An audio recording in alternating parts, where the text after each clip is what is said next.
Hi, this is Andy Zizas of Real Estate Strategies Corporation, coming to you as part of the Corporate Advisor blog at corporateadvisor.wordpress.com.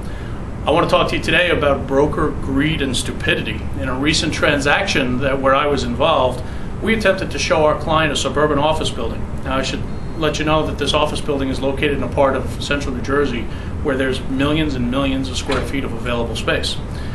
In contacting the broker, we mentioned who our client was, and almost immediately he said to us, "Don't bring your client to the building."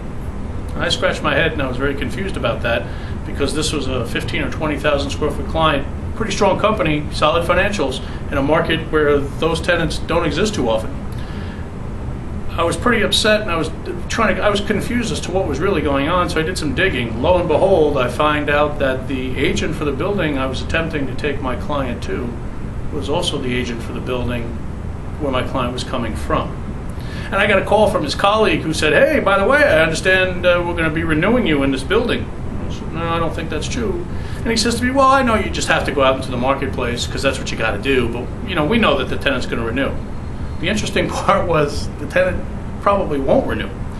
Yet these guys thought that they had such a control of the marketplace that they could manipulate the market and keep us from actually looking at another building. They didn't want to see us. They specifically told us not to come to the building. And these are just the brokers. Is there a conflict of interest there? Is there an ethical violation there? There's a whole bunch of violations there. I'm certain that the owner for the second building would not like to know what these brokers are doing. They're basically playing both sides against the middle, and since they newly became the broker for the building where my client will likely move from, the worst thing that could happen to these guys is that the first transaction they do is the loss of a tenant, a significant tenant, an important tenant. What could make that worse is that if the tenant leaves to go to another building that they represent. I find this kind of activity to be atrocious. I think it's the kind of pedestrian garbage that gives the commercial real estate community a bad name.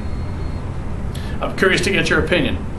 Log into Corporate Advisor at WordPress.com, CorporateAdvisor.wordpress.com, and let me know your thoughts. Or send me an email at andrew.zizas@realstrat.com. I look forward to hearing from you.